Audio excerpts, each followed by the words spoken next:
Welcome back, ladies and gentlemen. We've seen power from Down Under, might from Europe, resilience from NA, and of course, discipline and fortitude from Latin America. Now we have just 2 games remaining. Who in this crowd is hyped? I feel the energy in here. I'm excited more than ever to see how this tournament finally plays out. I'm still joined by Toffees and Frost, and I am, of course, Parla. Guys, 5 teams now with over 100 points, and it's still Atletico, Na'Vi, FaZe, G2, and Liquid. How can these teams, and again, going back to the other point that you raised, Frost, the fact that these guys all have their own loot spots, they're not going to be fighting with each other early. How can these 5 teams, in the general sense, play optimally? I mean, in general sense, you know exactly where you have the vehicle spawns. You know who's gonna loot where. You're more effective on your looting patterns because you have someone looting like 2 houses, someone looting 3 houses. Everyone knows what they're gonna do. They know exactly when they wanna leave and stuff like that. And that means that you're gonna be on point with your game from the start. And being on point from the start means that everything is gonna help you from there on. I mean, the key to victory right now is to focus on what you do best. It's going to be tempting for these top teams to allow someone else to let them win, right? There's always that temptation of saying, how about instead of me losing, I let them fail? That's not how you win these tournaments. You win by doing what G2 did in that last match. They went out there, sure, they didn't win the game, but they put up a ton of points. They got a lot of kills, they got a good placement, and they climbed the scoreboard effectively. If you sit back, if you play defensive right now, you're basically handing the trophy to the team that shows panache and shows a desire to win. So don't be the loser, be the winner, and take the victory. I like it, Toffees. We want to see aggression and panache. Now, let's take a look at some of that from backstage and exactly how all the tech works at GLL Grand Slam PUBG Classic. In your building, in your building, in your building. In your building. Oh my god, he's in. Holy fuck. So, for this event we have a lot of new tech features, and for the first time the in-game observing crew are the ones that will decide when we utilize them. We've been given player cams for each team, as well as picture-in-picture for any perspective that we want. And our job is basically to utilize it to the full extent, get the player reaction when they get wiped, get the player reactions when they wipe another team. Forced out into the open, they have to come out blind from the smoke, and G2 is going to rip them apart. McCoy is the man in front. The player cam system is very unique here. The in-game director has completely free control to do whatever he wants, so it's completely dynamic, and I don't think that's ever been done before with 64 pip cams or 64 player cams, and I think it adds a lot of value to the spectators because you can actually see the emotions and reactions of the players actually playing, and I think that's a very good thing to have. Well, like I said, Rumblers are in a great position to shut down the east side of the circle, but they've allowed G2 to get this wide split along this. Actually, yeah, with Udyr on the lock onto Dre. During the Grand Slam and the new features we've had, I feel like we've been given a platform to actually experiment and evolve how the observing works in PUBG. What elements can we throw in? How does it work? When does it work? And when can you actually utilize it to give something or add something to the broadcast?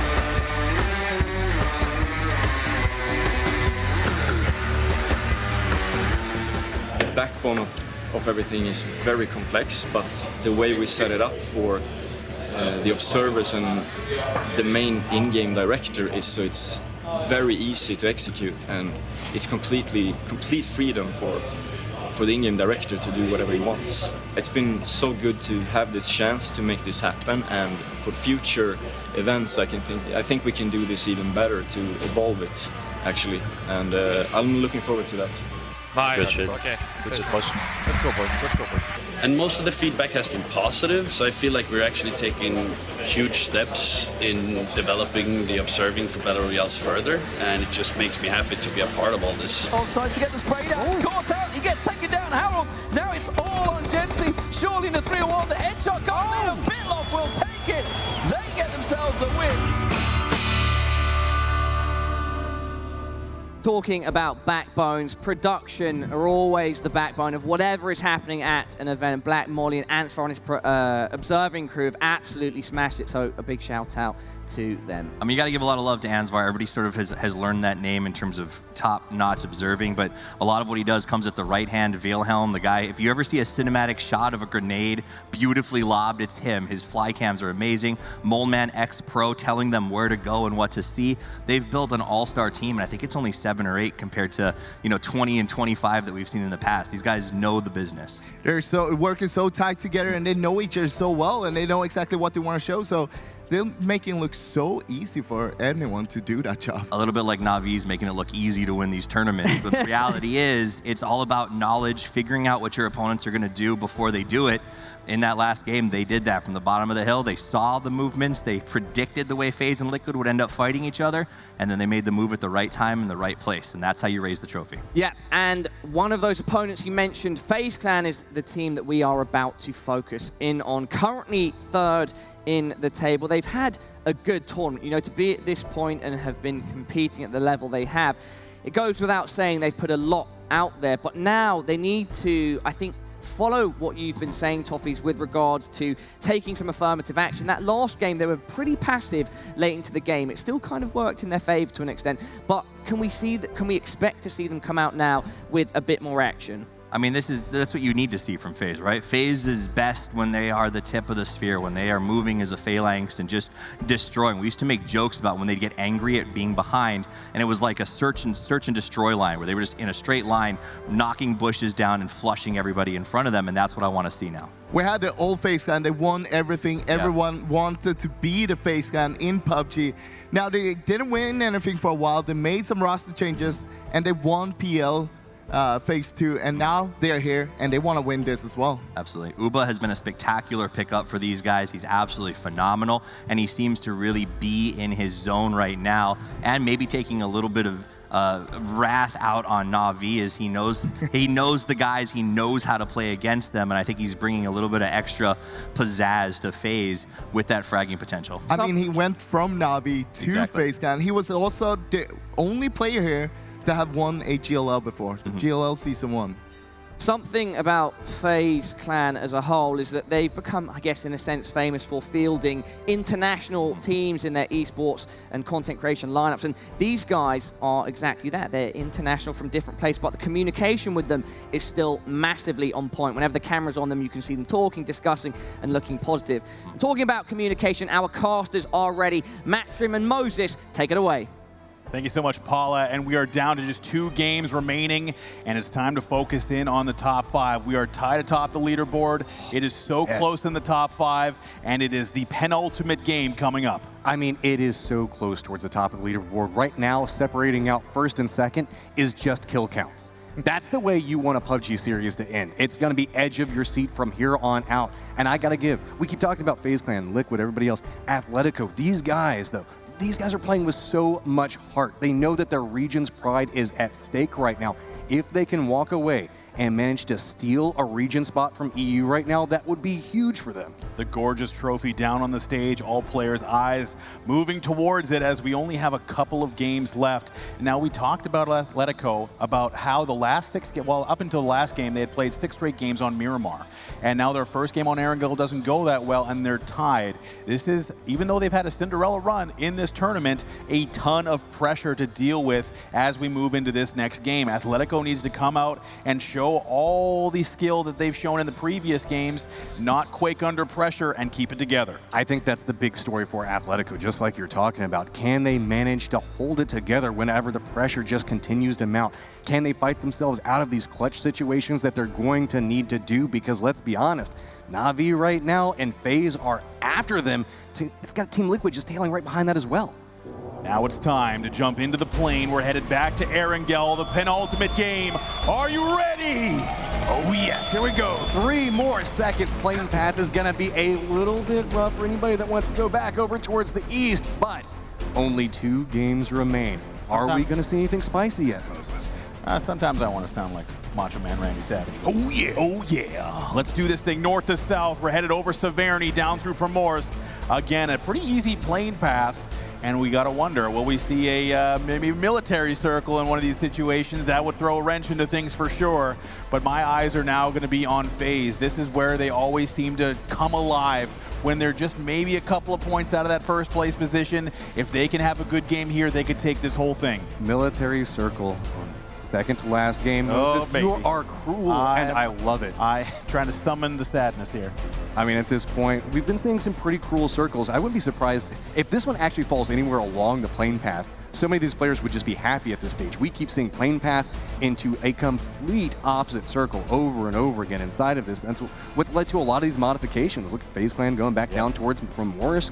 We've got G2 making a push over towards Military Base Island.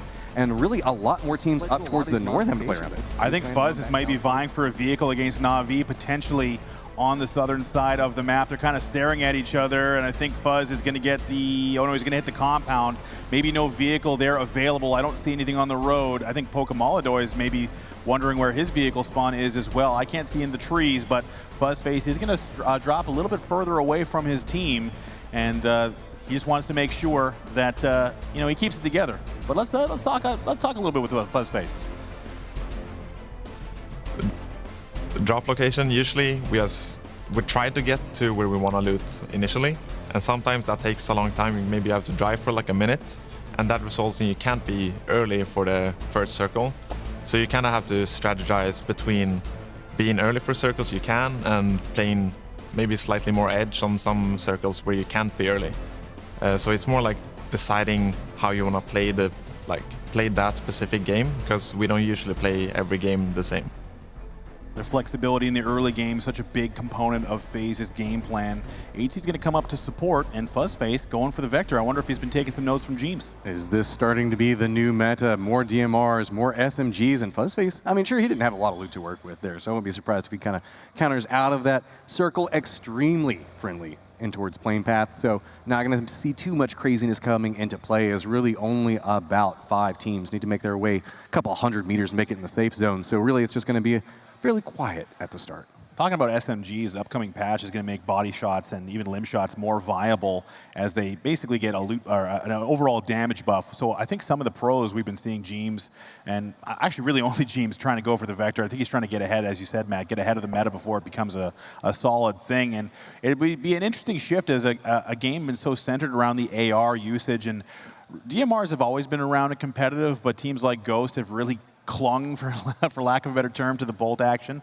It had a bit of a moment there, but I think for Ghost Gaming, we talked about it, how maybe that's costing them some damage and the ability to do or get knocks in rotation, as the bolt action just doesn't have the damage capability or the output of the DMR. Well, it comes down to a couple of different factors. I think that's why we're starting to see SMGs be a little bit more of a factor and might start being a little bit more meta, is the fact that if you've got great tap control with these DMRs, you can use that at long to mid-range. Then it naturally is the grenade meta, so whenever anybody moves a little bit closer to mid-range, you've got the grenades for that. And now, if you take any fights any closer, you could use an AR, sure, or you could use an SMG just right up inside of somebody's face and just shred them to pieces. So now there's so many different points that are starting to stack into this that's making it a little bit more interesting as far as weapon diversity goes. Liquid is going to get the benefit of a gifted crate landing right next to them in Pachinki, which will be a big boost for them in the early game, as they're not going to have to move too much. I wonder what their positioning will be, as everyone is already starting to move central, and there's that crate. It's going to be landing closest to Jempty. I'm not sure if he's going to see it just yet,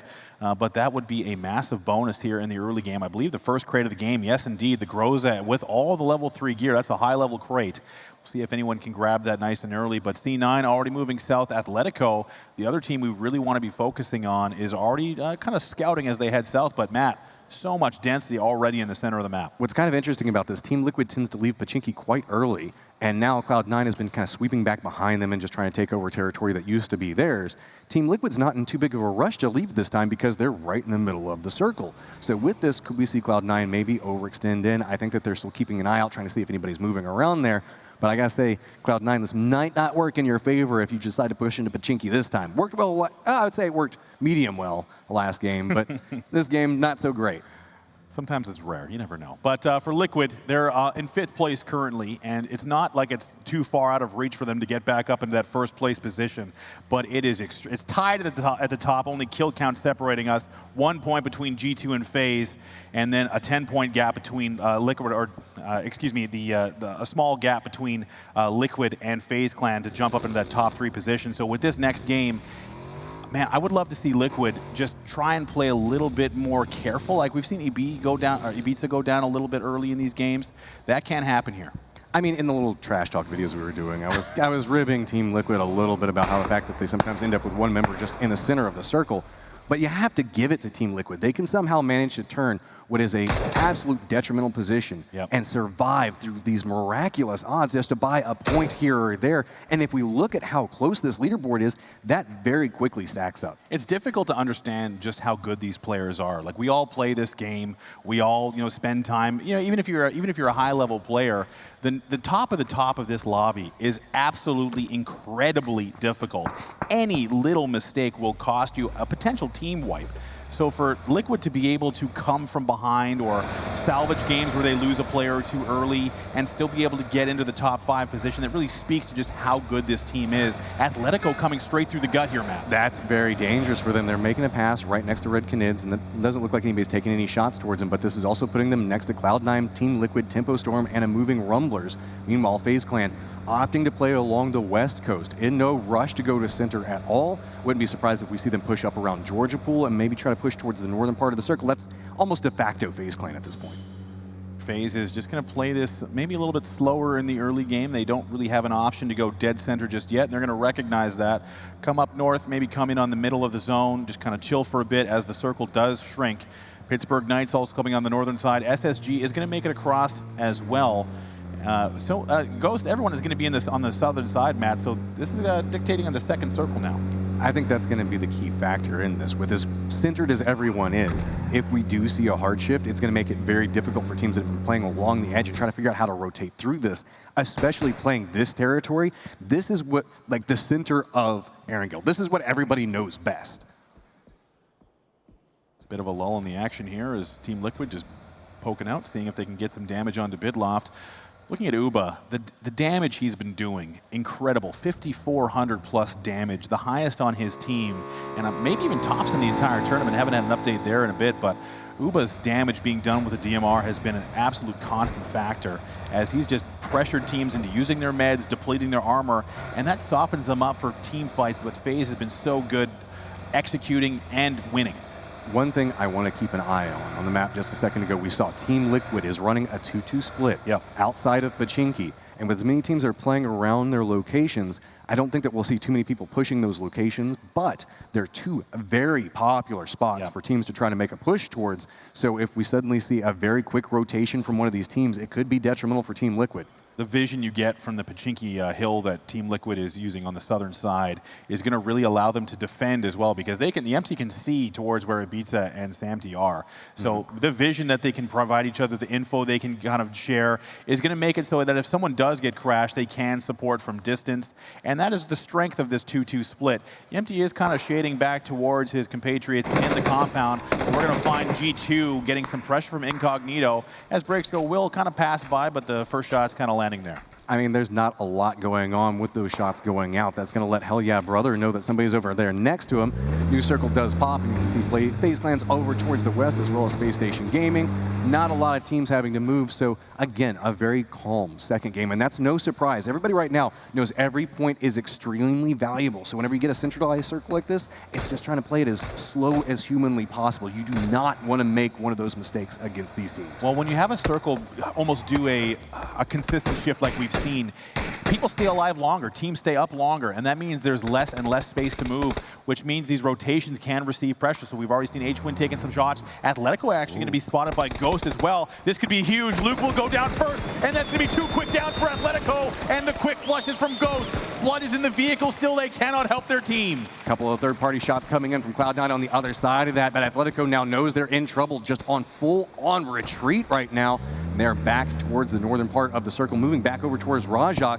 That's going to make it very rough for them. Remember, these guys are tied at the top of the leaderboard. Losing 2 this early is very scary. So much pressure, and Luke has been the star for that team, and to lose him as well. I believe that was Extreme that went down. I can't see the nameplates just there, but here comes some more shots. Incognito, they're going to put some more Australian hurt on their brethren as Chung is going to be forced off the rock. Insight, Charlie fighting back, Matt. But look at the positioning coming out from Incognito. They've got 3 on 1 spot, all taking shots over towards Hell Yeah Brother. Insight's playing on the other side of this.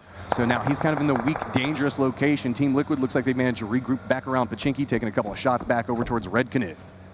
In rotation, trying to find a way on the northern side of Pachinki. C9 using their 2-2 split to pressure. This is a strong position for K-Mind. He plays here so often. Team Liquid has joined forces there on the church. They're looking around. K-Mind, man, this is the first time I've seen him not being active with his vision. Maybe speaks to the mentality of Cloud9, who are almost, I cannot believe Cloud9 is second to last in this tournament right now. Definitely not what we expected from them coming off such a strong performance in Atletico. Atletico is pushing right through Ghost and Singularity. That's some trouble. You can see Zoid's lost about half of his health. Flood does manage to make it back over towards safety, but that's going to be Ghost right over there. These guys are taking a couple pot shots at them a second ago. Now, I wouldn't be surprised. Ghost probably not going to make the push. Nobody really wants to use any utility at this stage. But here's the thing. Ghost is in an interesting spot. They might just try to start hunting down these kills. Surely they saw how this came through and could have an idea that there's only 2 members just across the street from them. One knock can just tear everything apart for Atletico right now. Well, they know that they've got 2 off Atletico, so maybe if they get that knock, they're going to know there's only 1 left standing. They could push across. However, Drassel is down and out for Ghost. So that might hinder them a little bit. Here comes a nade up and over. That could be huge. It's going to bounce close, take down N1 all the way down to just under half health. More nades come up and over. They're going to start blowing up those vehicles. This is precarious position. Liquid's on the other side. And Red Canids, they've got nowhere to go. The nades continue to land. They're jumping around. Ghost is trying, C9 is trying to pressure them from the low side. A nice shot from Nerf. Managed to down one of the Team Liquid players. So that's going to buy them a little bit more space. Grenades are sure bouncing downhill, but they just don't have the range for it. Meanwhile, the Incognito, Hell Yeah Brother fight still continues. This is very back and forth towards the center of the circle. So these guys are just jockeying for the top position on this hilltop as Incognito is very separated out right now. That's kind of the risk of whenever you run these run and gun positions up these hillsides, as we just saw in the last round. Waikiki looking around. We have seen another circle shift. We're headed back towards Pachinki, the center on Team Liquid. This is the bonus they needed, but meanwhile, Waikiki just scanning, looking for any other information he can find. These two OSDE teams, Matt, have just been doing so much damage to each other. Incognito has the inside position towards the circle, so that's put all pressure over towards Hell Yeah Brother. Meanwhile, G2, you can see Udyr just taking a couple of pot shots, actually going to get the flush on Ronin.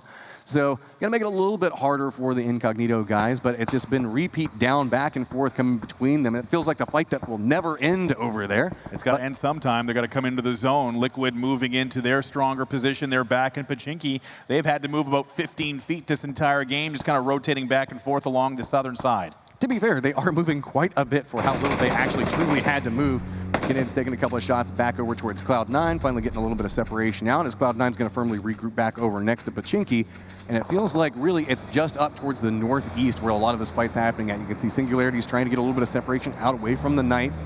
Neither one of these teams in the safe zone as of yet, and naturally, you can see off to the south, that's going to be where Incognito and Hell Yeah Brother are still continuing to, I don't know, slap fight at this point, it feels like. I wonder if Atletico is going to try and make a move here. They're in the zone. They don't have to move very often, but here we go again. Hell Yeah Brother and Incognito getting after it. They still have not been able to get past each other. Incognito seems to just want to hold Hell Yeah Brother outside of the zone, and that's the play. I mean, they do have, I guess, the closest travel to the zone, and the shots come out. Red Canis have come up into C9, probably going to get one down. Back into this northern garage building, super strong position. Rasmu goes down, and the quick flush, and it looks like C9 is going to get the upper hand. This might be a full team wipe for them. It looks like N1FBS is just trying to retreat back down behind this, but that's going to be Ghost. So he's just going to have to cower back down behind this rock. He is the last remaining member for his team, and look, Cloud9 seems to be aware. Profi always tempted to go after that next little push. Got the grenade ready, going to throw it down, maybe kind of connect, but that's a long one. Pretty close. Yeah. Well, it was close, but it's difficult to... But Ghost? Yeah, Ghost wants to come up and get this kill. They've seen what's happened, and now there's an AUM on the field, and it's going to FaZe. That will be a massive factor. You always have to worry when FaZe Clan has an AUM in in their hands. I just love Shrimzy's glance back down. Where did that grenade go as it bounced right over next to his shoulder? Singularity in a little bit of trouble as they bump into Hell Yeah Brother. This is just a continuing rotation back and forth as so many of these teams just cannot find any free zone. Singularity was just trying to push back down away from this, and they also bumped into G2 just a little bit further down towards the south. So it feels like Singularity just in a world of hurt as just team upon team. Oh, he barely made it over. He's going to dive out of the vehicle just before it goes up in flames.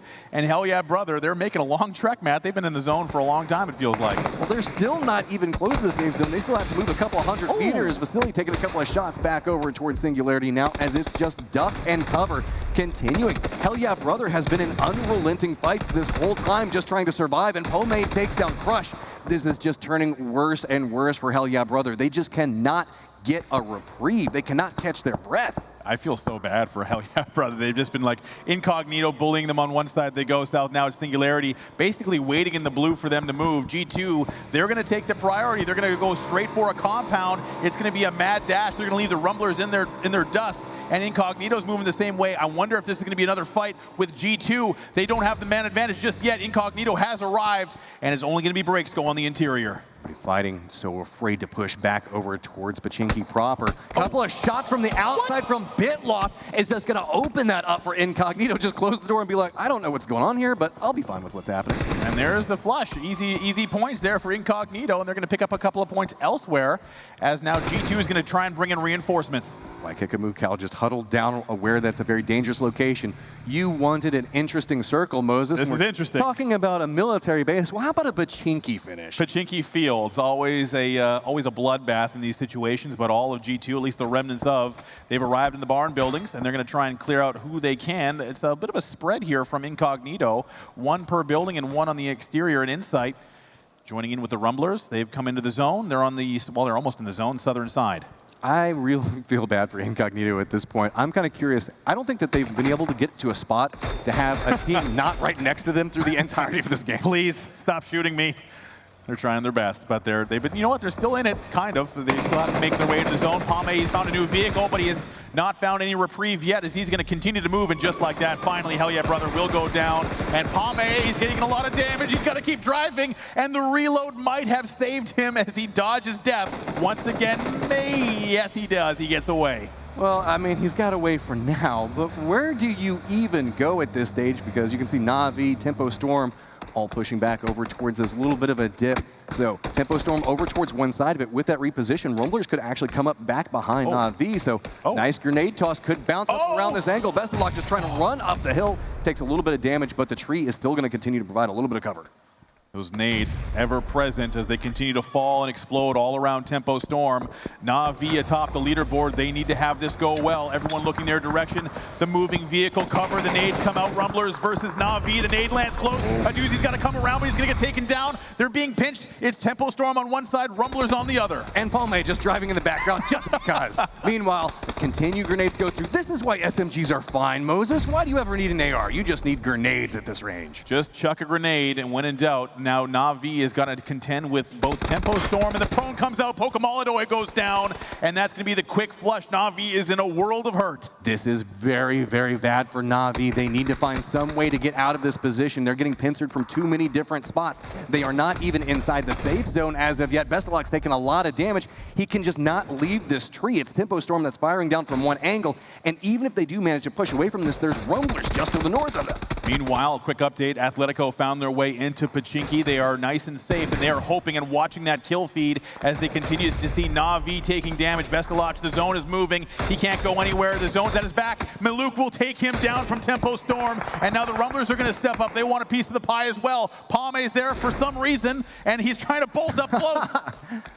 Yeah, you might as well go for a shot at this point. Maluk's going to get down by Rumblers. Rumblers now essentially protecting the last remaining member from Na'Vi. But no, he's going to get spotted out, and Na'Vi goes down in 14th place. They absolutely have to be sweating now. Tempo Storm will follow suit in 13th place. Atletico, again, they are dead center. They have the zone. They don't have to move much, and they could potentially steal some kills in the fields of Pachinki. And now it's Liquid and FaZe. They're right next to each other. We've got Liquid, FaZe, and Atletico all holding down different portions of Pachinki right now. Meanwhile, it's just a firefight on every part of the edge of the circle. Shots back and forth. Zark knows the fact that he doesn't have anywhere he can really go. Had to hit that shot, so buys himself a little bit more space. Re-peeking after the headshot. Very dangerous. Here comes Baja. He's in danger as well. He's taking it to Profi. Profi says no. Shuts the door on SSG, and that's now an NA versus NA fight here as SSG in the downstate. The nade comes out. Profi wants to put it through the window. It's going to land close and onto the roof, unfortunately, out of harm's way. SSG going for the res. You take out that satellite dish. SSG should be able to get the res back over towards it. A little bit of a civil war going over there, but we did have one of the members from FaZe get knocked. That should be an easy res as well. We got a little continuing skirmish that's happening between Knights and Ghost on the other side of this. Incognito is just trying to run it in and find somewhere safe to be at this point. Gonna finally meet up with one of their teammates, but everybody's just trying to carve out a little bit of space because we have the Pachinki fields eating up so much territory in the circle and no one wants to go there. Liquid hasn't picked up any points, I don't think, at this game so far. They're still at 123, and you can see just how close it is. Only 1 point separates Atletico from the lead. And now the shots continue to ring out as we're starting to see more and more pressure in this Pachinki area. And Matt, if this shifts out to the fields, this game will turn itself on its head. We can't forget about Bitloft. They've managed to carve out a little bit of a space for themselves down there, managed to hold back Rumblers as well as G2 taking a couple of shots back towards them. Incognito still caught up in this, I guess, comfortable skirmish at this point. I mean, I don't think Kamukau's left that shack yet. He's just like, no, I hear footsteps, guys. They're like back behind me. It'll be fine. Very tentative roommate situation out on the field, and they have to be praying that the circle comes their way. Jeems is on the rooftops with the SLR, as you do in these situations. You know, it's the penultimate game of an international tournament. Might as well jump up onto the roofs and see if you can do anything. Give it to me, Jeems. This is what I want to see. Confidence galore. This guy knows the fact that he can kill anybody around him, but he has got to be cautious as there's going to be FaZe on the other side of this. Meanwhile, looking back over towards Bitloft, look at that mini-map, Moses. 33 people still alive, and it is just a cluster around Pachinki. This is absolute insanity, and guess what? Let's throw a crate down into the mix. I imagine no one's going to have... Oh, Space Station, Fuzzface, and Mixie are going to pick up a couple of more kills as the NA team gets wiped, and it's going to go back towards Pachinki. C9 has the best position in the zone, but they're about to have a lot of pressure coming their way. Bitloft is going to be the team I'm keeping an eye on. How are they going to reposition back through Pachinki? Are they going to be a little bit more aggressive, or are they just going to take over those buildings? G2, Incognito, they've got to figure out some way to make it through. Their Godspeed back down towards the south, all by his lonesome, is just going to be trapped and have to make a very dangerous cross. This is absolute insanity. It's so close, Matt. Now, Incognito, G2, they've got to move. Hey, why kick Kamukau? He did move out of being inside that corner. He's at least looking around now. Technically, he's outside. he's just being very cautious with it, you know, just trying to see what information he can get. Knight's also in a little bit of a hazardous position just to the north of this. I mean, well, I say that, but really Atletico and Bitloft are the only people that are going to have good angles towards him, and Atletico's already lost too. The problem is G2 can't really disengage from this fight because Waika Kamukau is right next to them, and the zone's moving. Absolutely thorn in their side. If they hop inside of vehicles, yeah, this could be his opportunity if he hits those shots onto it, but I think he's playing this just a little bit too cautious. G2 is going to flip around. They're going to get found by the AK. The shots ring out. Waika Kamukau will take down Udir, and now Incognito's got to get in their vehicles as well. Look at the damage he's taking, and down he will go. Chris will figure it out, and he will take him down, but this is going to be mutually assured destruction as Chris, the last man standing, has to take it to Insight and Jukesy, but the zone is there. I have got to say, I think G2 is going down here. I mean, it's just throw down whatever smoke you can to try to make this cross. Run! There's so much damage coming through. Incognito really wants to take him down, but cannot find the angle. Finally does manage to get it. That's going to be G2 getting eliminated and 11th, but Incognito are in a lot of trouble right now. Yeah, I think they're either down to the zone, but the Knights have their own issues. They're trying to make their way through Ghost. Meanwhile, Liquid on the interior of Pachinki is getting heated. Pomade still alive, and McCoy will take down Reels, the vehicle explosion, and there goes Jukes, the Incognito, 10th place. So now one last member for Knights just trying to crawl forward. It's really these guys that are kind of gate kept out right now. Team Liquid holding the angle back over towards Bitloft. Their last remaining member for Rumblers as well as Singularity has to try to figure out where do they find a path through there. Well, I say that. It's going to be Atletico that takes down Godspeed, so there we go. Rumblers are now out. FaZe Clan holding a very decent amount of territory. Look at that four-man split across different buildings, as well as Team Liquid. These guys are just hoarding space. If this thing goes south and stays on Pachinki, Matt, this might be the slowest moving endgame we've seen so far. Atletico has retaken the lead by just a couple of points. FaZe in position, however, they're 4 up, they're full strength, they're picking up kills. This could be their game. We have Cloud9 still 4 members up on one angle. Ghost has 3. Still playing outside of Pachinki. Really the only team that's not inside the safe zone yet. We got Pomade just trying to make it to the wall, and he cannot do it. That's going to be a kill that goes over towards FaZe Clan. EMT wanted that kill. Liquid still has none, and they're in the placement points, but they have no kills. And with Pachinki now coming up north, the circle has shifted center again on Cloud9, the unlikely victors of this circle luck. And now Team Liquid has to move north. Bitloff behind them. Athletico's there to defend, and guess who's there as well? FaZe. This is going to be very bloody very quickly. It's all about repositioning. I feel like Team Liquid has a couple of places they can play, but they have to be ridiculously cautious. They're going to have to sweep out, get Athletico out of this position. Meanwhile, Bitloft, they just cannot make it through this. They just keep getting dropped from Team Liquid angles. They don't have a clear path. They're going to have to use... I feel like they've already used so much smoke just to get into this position. Meanwhile, Ghost is just, nope, let's just send it. It's time to go. Into the circle they'll go. They will crash into the blue one story, but the nades are coming out. This is Liquid and FaZe on the doorstep, and Bitloft in behind. Athletico still safe. Cloud9 waiting with only K-Mind. This is just players stacked all up on top of each other. Bitloff does manage to get a push and takes down and flushes Jimty. That's going to be very, very big. Meanwhile, Cloud9 still holding the angle back towards Ghost. Remaining members just going to go ahead and bleed out back over there. Ballot can't make it through, but Uba is going to be able to throw a grenade. Is this going to connect? Oh, it's right inside. It's right inside. The bounce is going to go through. Oh, Abisa just narrowly lived. It looks like James is down somewhere else. I didn't see where he was, but Bitloff is going to get naded out by Fuzzface. More kills going their way. Liquid may be in trouble here. James is in rough position, and now Athletico is going to steal a kill. They're picking up more and more points, and James will get finished out. Still no kills for Team Liquid. They've got to be feeling the pressure. They're in the zone, but Fuzzface and the FaZe Clan continue to come up from the south. FaZe Clan has managed to regroup, and that is just a death squad that's looking for anything that moves. Meanwhile, Cloud9 has a very strong building that they can play from, get a lot of vision back over towards it. Really, it's going to be these dividing roads. That's going to be the no man's land that people are going to try to smoke and move through. But really, it's Ghost that's holding a lot of Cloud9's attention, as it's just kind of North America versus North America and EU versus EU with a little bit of Athletico thrown a little bit of spice of OCE in there, and more kills continue to pile up for FaZe Clan. The wipe and another shot onto Sam T, and this could be very precarious position once again. Mixie's gonna have to vault out. Harold's nearly in the blue. Mixie's waiting for him to exit. He wants one more kill, and they want one more placement point. Sam T's point will go to Nerf. These shots that are going through these small windows are so ridiculously hard to hit. And I gotta say, it feels like FaZe Clan is just absolutely nailing it right now. Bitloft is just hiding right over here, just like, please, make it stop at this point. It is just raining bullets upon his head. I don't think there's a vault option here. No, he has gotta go upstairs and out the balcony or straight out the door, and Mixie and Fuzz are just waiting to see him. But now it's a beat, so the last man, still no kills for Liquid. They haven't had the move map, but they just haven't had any opportunity to get any sort of damage or points. Well, Cloud9's been pretty comfortable with circles going over their direction, but now it's going to be pushes from Team Liquid and FaZe. FaZe trying to push off to one side. Profi's trying to defend it, but you can see the smoke wall is down. Not a lot of information to work with, but it's going to be a nice grenade to take down 2 of the members from FaZe Clan. Now, how are they going to react? Are they going to continue to push? Are they going to go for the reses? Looks like Abisa. Look at Profi. Abisa might be aware of what's going on. Follow through. Grenade's going to hit the other side of the wall. That's not going to be able to get too much for it. But Bitloft's Herald might be in a position to do a little bit of damage as well. FaZe in a lot of trouble right now. Profi gets the spray back over. Can he connect it back over towards AC?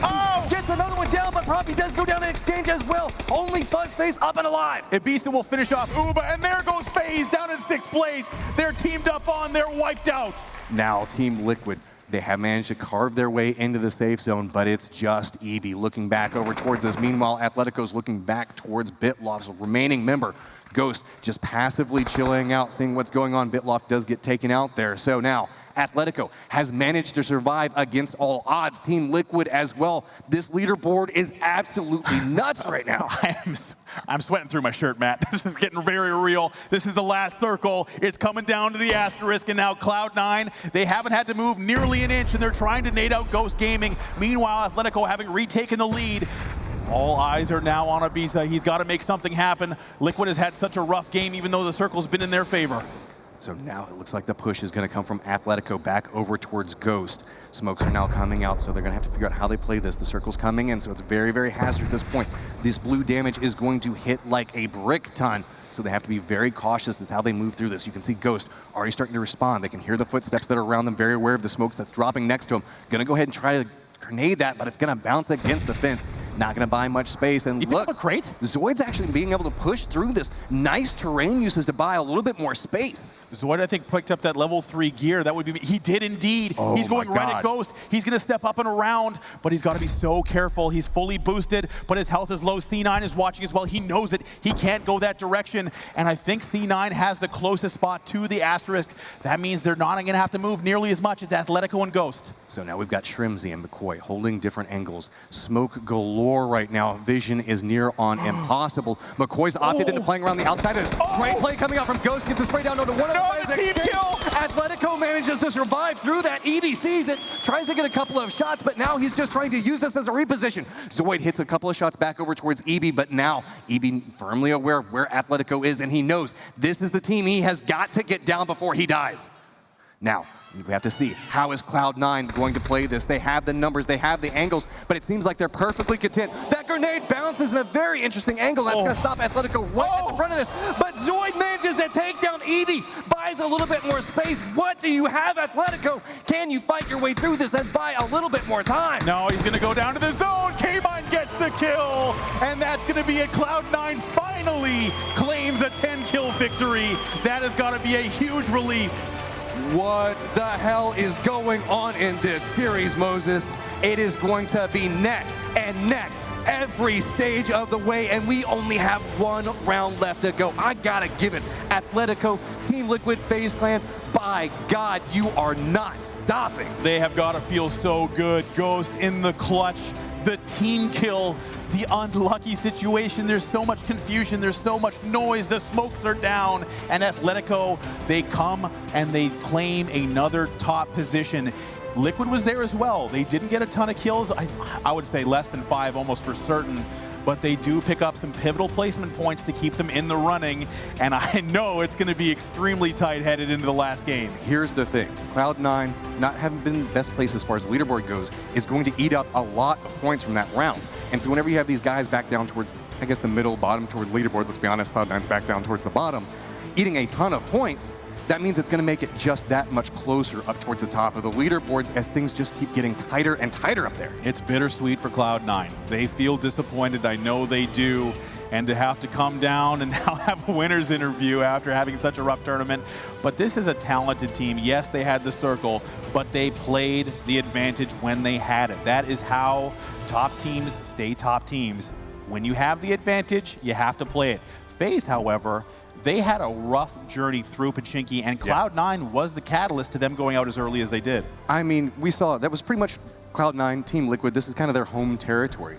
FaZe had to make a very long rotation through, as well as, let's be honest, Hell Yeah Brother and Incognito, those guys were in a lot of trouble throughout those circles, but FaZe Clan managed to carve themselves a path and just continued to fight their way through Pachinki. FaZe picked up a lot of kills, and now with the live tracker we saw, I think Atletico is still going to be in first, considering where Na'Vi went out. And that's the second part of this, is that Na'Vi now put themselves in a position, everybody in the top 5. It's a must-win game. It all comes down after such a long tournament, all these games being played, one more game. And the pressure is going to be huge inside that round. To get to this stage and have it be so close, any of these teams in the top 5, if they go out early, it's just going to be emotionally draining for this. Everybody right now is fighting for, yeah, okay, there's the prize pool. I know everybody loves the prize pool, but the regional spots are a key factor. That makes it so much better chances for your region to continue on and have such growth as we move to the next classic that's going to be happening over the next phases.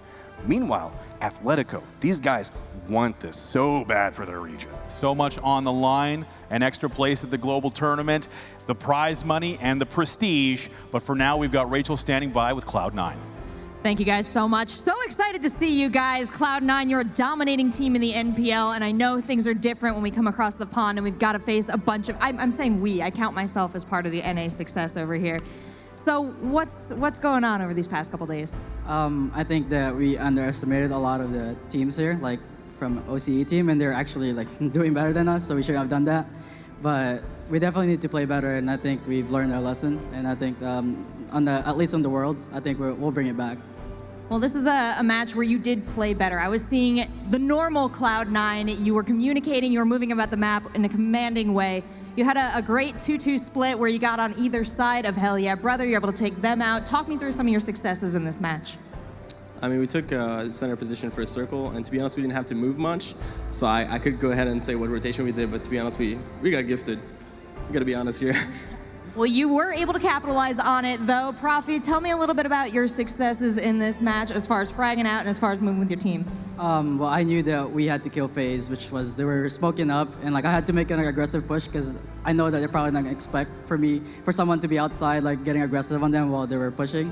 So I pretty much died to kill 2 or 3 of them, but at the end I think it was worth it because FaZe is a really strong team. If once they get into your building, they will kill you. So.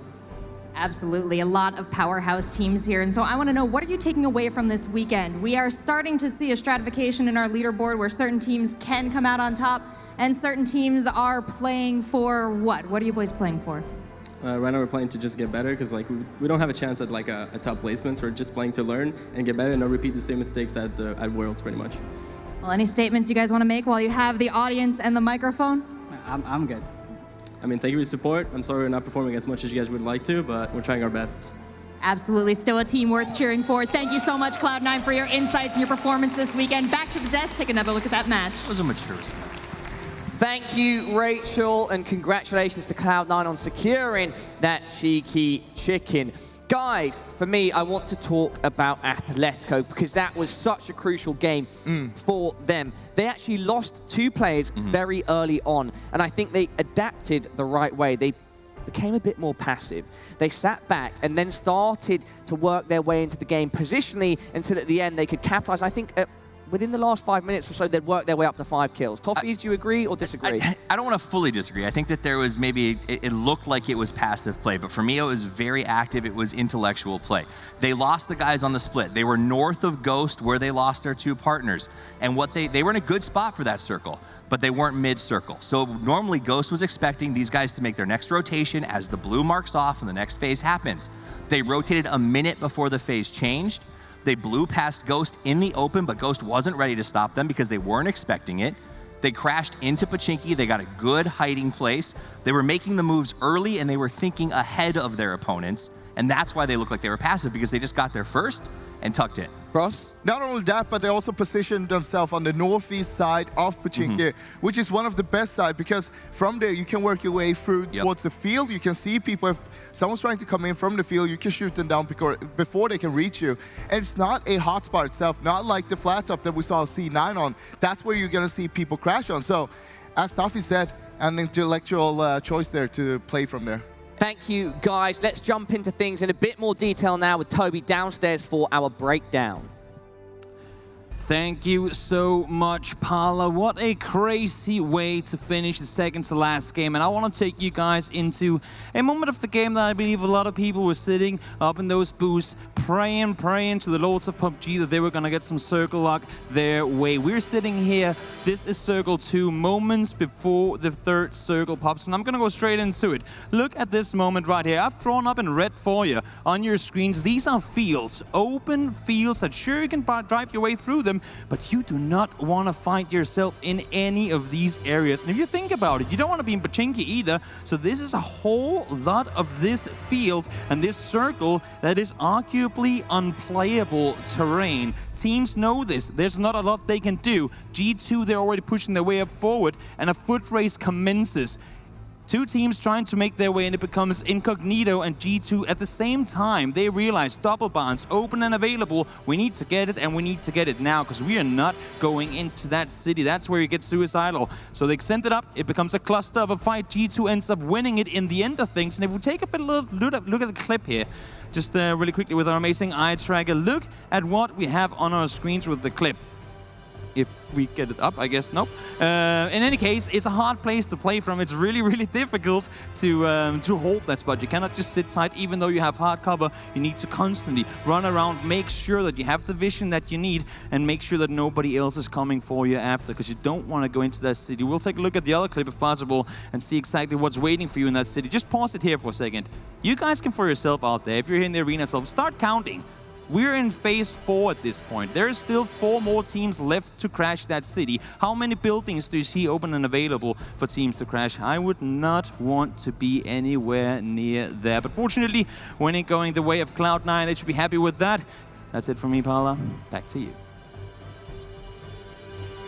Amazing breakdown, Toby. And Pochinki, such a difficult area to navigate if you've got a bunch of teams around there. If you're forced to, thanks to the circle, what is best practice, Toffees? I mean, the idea is you never want to fight out of a city, right? Because if once the circle leaves the city, they're designed to not have a lot of cover options. So if you're stuck in town and the circle leaves it, you get massacred. But in those rare situations where we get these city finishes, it comes down to who knows it best, who plays effectively, which is why I was surprised that Cloud9, or Liquid, I'm sorry, finished that with only 2 kills, but they did manage to get themselves to 3rd. I mean, that circle finished where they start, and who is better equipped to play it than Liquid and Cloud9? I mean, we also saw Liquid. They had James on the rooftop playing from up there.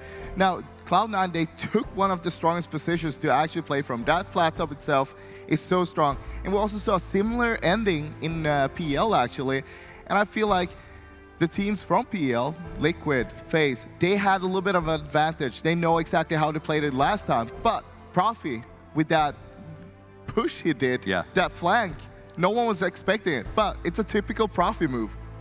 I love to see that the teams that are out of contention now, even out of the top 8 to be in the money, are still throwing down as hard as they can, Toffees, as we get the scoreboard up. Well, I mean, in a lot of ways, this is the beauty of PUBG, right? The fact is, even though Cloud9 is not doing great and they're in the bottom of the boards, they get a chance to go up there and represent their fans, represent their brand, represent their name in every single game. They get a chance, no matter what's happening in the overall, to get the chicken dinner, to have their moment in the spotlight, and they capitalized on that. Sure, they haven't been allowed to drop Pochinki in this tournament. They kind of ran away from Liquid there, but they show us that maybe they still can play Pochinki, and they do so. They held that garage house for much of the game, and they've dealt out a ton of punishment and control from that area. Exactly. Cloud9, they're getting the 1st place, but Athletico in 2nd means that they hold on to place number 1, and they score themselves 150 points.